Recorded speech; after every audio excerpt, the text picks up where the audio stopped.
Ce qui suit est la transcription d'un échange entre Mathias de Stefano, désigné ici comme moi, et son soi supérieur désigné comme je suis. Dans cette capsule, la voix féminine incarnera le moi, tandis que la voix masculine représentera le je suis. Cette conversation, intitulée Transmutation, a été réalisée le 29 juin 2021.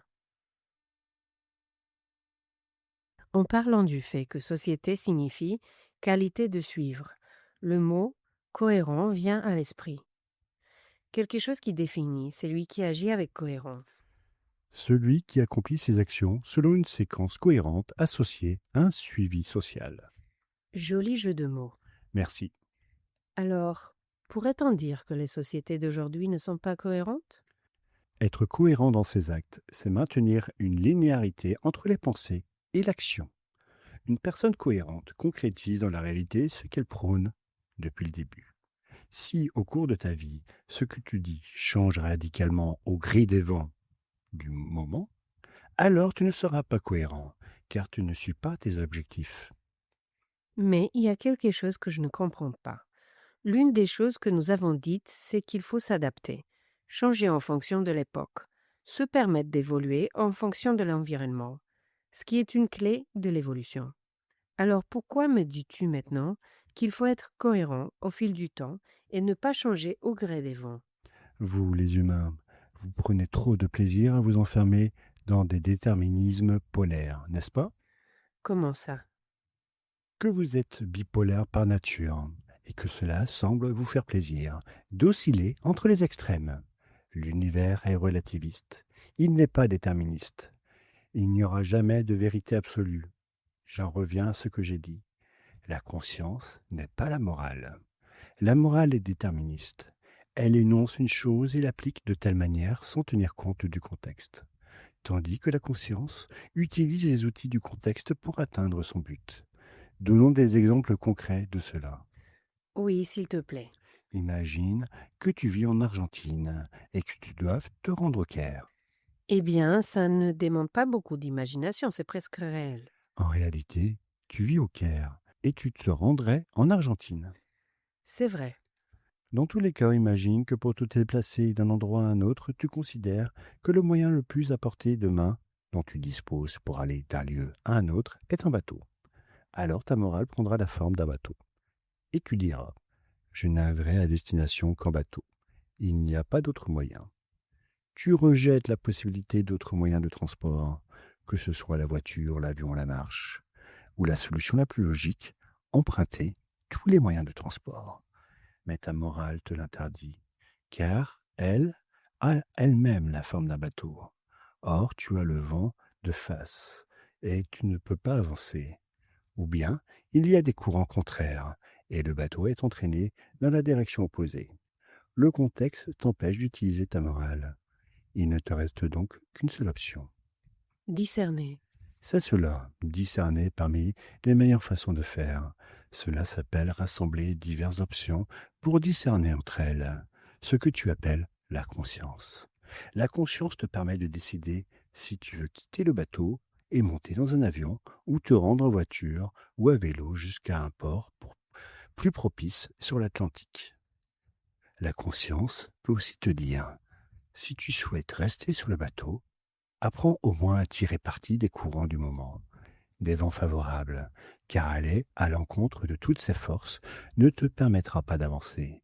Mais peut-être que si tu utilises les courants avec sagesse, tu y arriveras plus vite, même si le chemin semble plus long.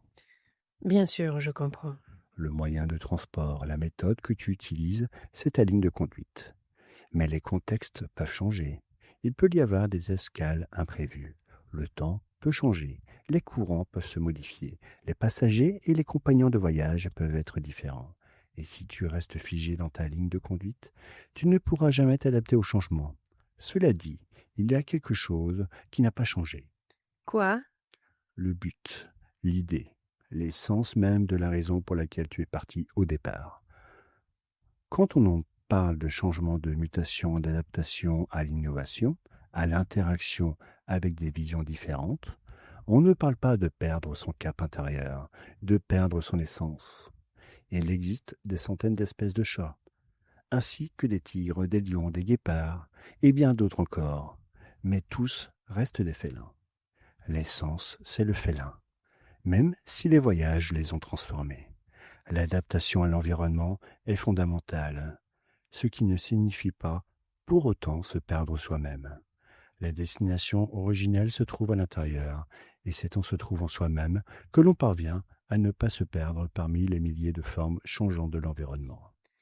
Autrement dit, il y a un besoin inévitable de muter, de s'adapter au contexte du temps et de l'espace, pour pouvoir continuer à exister, tout en conservant une cohérence interne, son propre cap.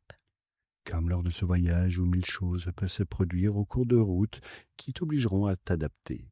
Mais tu sais où tu vas, et tu avances pour y parvenir malgré tout.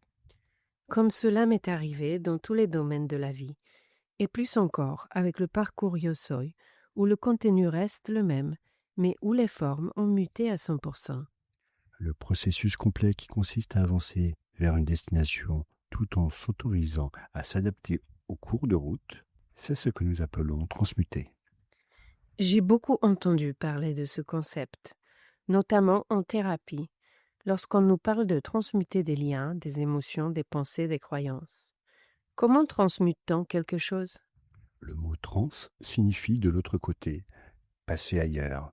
Il accompagne généralement un verbe pour définir la direction dans laquelle celui-ci s'accomplit.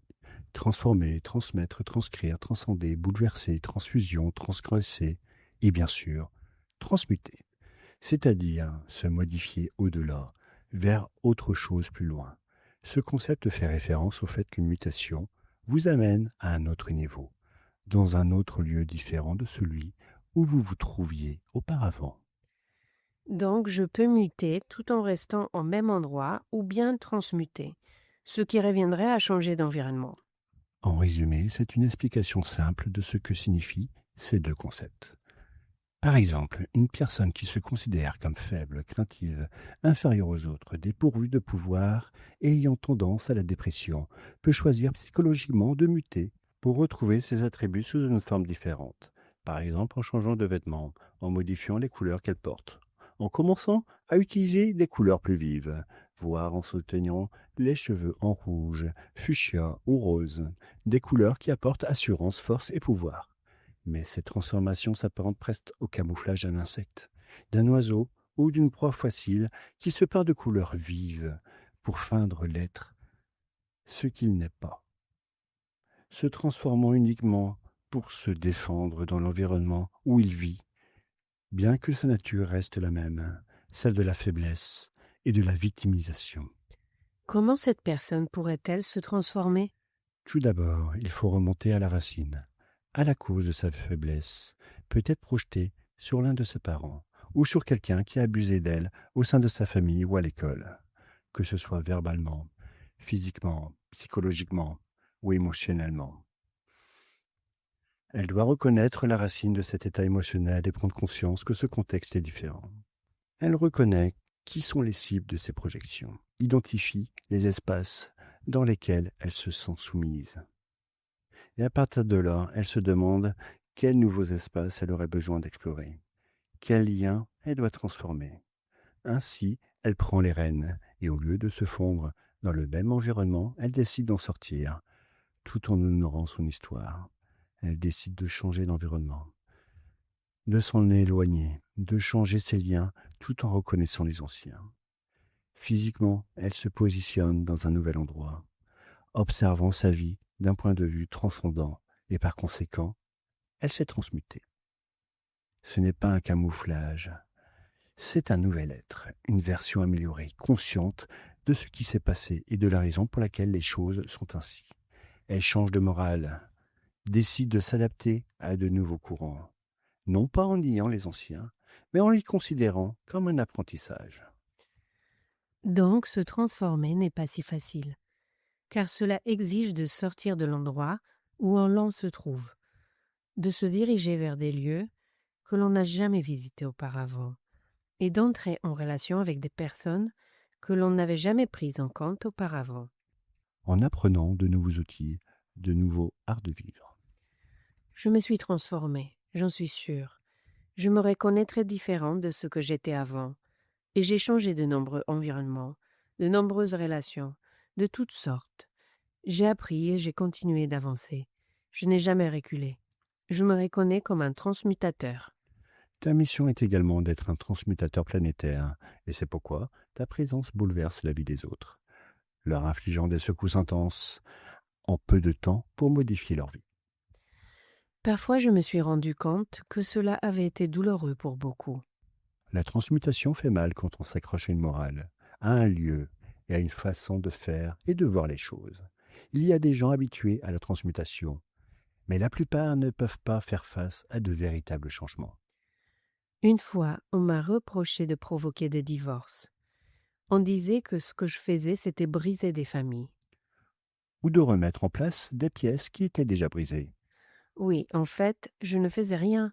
C'est simplement que les travaux énergétiques que nous réalisions étaient si intenses que de nombreuses personnes se rendaient compte qu'elles vivaient en étant opprimées dans leur potentiel et que leur famille, leurs relations ne faisaient que retarder le processus, leur permettant de devenir qui elles étaient vraiment. Du coup, elles se séparaient. La séparation, le divorce, est une autre forme de transmutation. La rupture des liens émotionnels et familiaux ne brise pas les liens que nous avons avec les autres, mais les transforme pour permettre la liberté de l'être. La morale nous dit que lorsque l'on trouve un point de stabilité, il faut s'y accrocher, par crainte de ne pas en trouver d'autres plus tard. Mais le début de l'instabilité est le début de la flexibilité. C'est la clé qui a permis à tout être d'avancer, de migrer, d'évoluer. Si nous nous étions accrochés à ce que nous considérions comme sûr au début de l'humanité, nous vivrions encore dans des cavernes. Il faut oser changer. Il faut franchir le pas, sauter dans l'abîme, dans le vide de l'insécurité, qui nous offre des opportunités. L'univers ne laisse jamais rien au hasard. Toutes les particules, toutes les parties trouvent leur place lorsqu'elles se permettent de tomber, de bouger, de se déplacer. La transmutation implique la transmigration du corps, des émotions et des pensées, la capacité à changer de point de vue, ce qui est impossible à réaliser en restant toujours au même endroit. Changer d'espace, de domicile, voyager, se déplacer, pratiquer une nouvelle activité, s'entourer de nouvelles personnes, visiter des lieux inédits, oser cesser de parler à quelqu'un pour s'adresser à une nouvelle personne, franchir le pas avec courage pour accepter la solitude en transcendant une relation qui ne porte pas ses fruits, se permettre de ressentir la liberté d'action. Tout cela s'est transmuté. Il ne s'agit pas de s'en tenir uniquement au concept spirituel de la transmutation, d'une émotion ou d'une croyance. Car j'ai vu qu'on parle de transmuter des relations et des émotions uniquement par le biais de thérapie. Une thérapie, c'est comme appeler un électricien pour qu'il répare le câblage de ta maison et espérer que grâce au nouveau câble, ta maison soit plus ordonnée, plus lumineuse et que tu te sentes heureux. Non, les nouveaux câbles te permettent simplement d'avoir un meilleur flux énergétique afin que tu puisses acheter de nouveaux luminaires, apporter plus de clarté, mettre en place un bon feng shui et vivre le quotidien sous un angle différent. Bien sûr, une thérapie ne nous fait pas évoluer, elle nous fournit simplement les outils pour que nous le fassions nous-mêmes. C'est une question d'attitude, de capacité à agir. Tu vis dans la troisième dimension. Tu dois donc être en cohérence avec elle. Qu'en est-il de l'idée selon laquelle nous allons bientôt passer à la 5e dimension? Certains le feront, oui. Certains? Ceux qui sont capables de la vivre. À titre d'exemple, on pourrait dire que la 5e dimension, c'est comme vivre sur l'altiplano bolivien et péruvien, à une altitude moyenne de 4000 mètres, ou dans le massif du Tibet, à une altitude moyenne de 5000 mètres. Et nous considérons la troisième dimension comme une altitude moyenne de 100 mètres, c'est-à-dire les personnes qui vivent sur les côtes, sur les plages et dans les plaines. Si tu veux aller à la cinquième dimension, tu vas devoir préparer ton corps, ton alimentation, ton activité physique, ta respiration. L'Everest ne viendra pas sur la plage de Cancun pour changer ta vie, pendant que tu sirotes un mojito au soleil sur la plage. Je comprends. Il est fort probable que celui qui est assis en méditation sous la plage, les yeux tournés vers la mer et respirant de grandes quantités d'oxygène, s'il se retrouvait soudainement sur l'Everest, mourrait par manque de globules rouges dans le sang capable de traiter le faible niveau d'oxygène, ainsi que la basse pression atmosphérique, les températures inférieures à zéro et la pression artérielle et cérébrale qui s'exerce à haute altitude. Cela peut entraîner des micro-infarctus, des défaillances pulmonaires. Tout cela si tu ne sais pas respirer correctement, si tu ne t'es pas adapté progressivement à cette transmutation, si tes muscles n'ont pas été préparés à la pression gravitationnelle des hautes altitudes, ils s'atrophieront et il n'aura pas assez de sang ni d'oxygène pour les nourrir, ce qui provoquera des embolies, des crampes et des nausées. Eh bien, passer en 5D, ça fait vraiment mal, hein.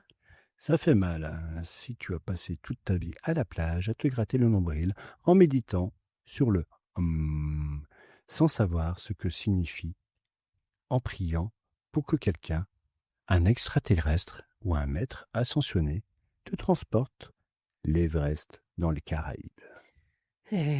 Très imagé. C'est pourquoi 60% de la population mondiale vit à moins de 1500 mètres d'altitude au-dessus du niveau de la mer, c'est-à-dire entre le niveau zéro d'une plage quelconque dans le monde et un territoire situé à 1500 mètres d'altitude comme le désert du Nevada aux États-Unis. Au sein de ces 60%, seuls 10% vivent entre 1100 et 1500 mètres, ce qui signifie que 50% de la population mondiale vit à moins de 1000 mètres d'altitude. 1 kilomètre d'altitude, aujourd'hui, la Burj Khalifa, aux Émirats arabes unis, est le plus haut bâtiment du monde, avec ses 828 mètres de hauteur. Même si bientôt, un nouveau gratte-ciel prendra la première place à Dubaï, avec 1300 mètres d'altitude. Cela te donne une idée de la moitié de la population humaine qui pourrait vivre dans les étages de ce bâtiment, et tu te rends compte de la hauteur que nous atteignons habituellement.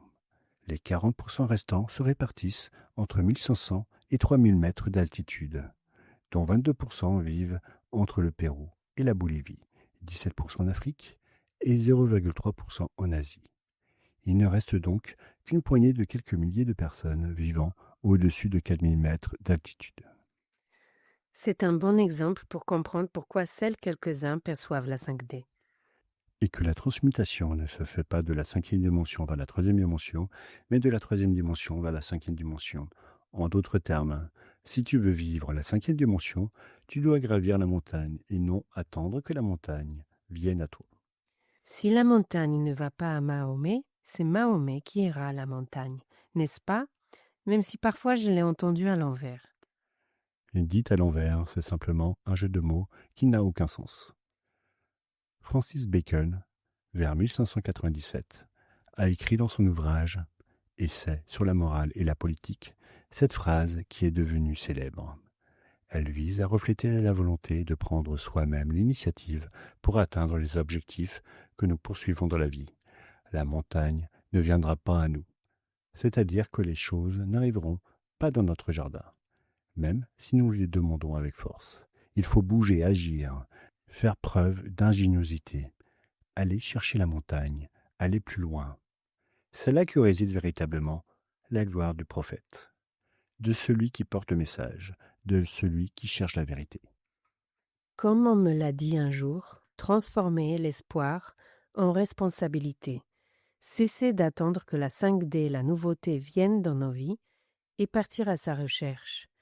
Et si je ne la trouve pas, la créer moi-même. C'est pourquoi, en vivant en troisième dimension, il faut être réaliste et reconnaître qu'il existe un processus pour tout, et que ce processus exige de nous que nous nous adaptions à notre environnement.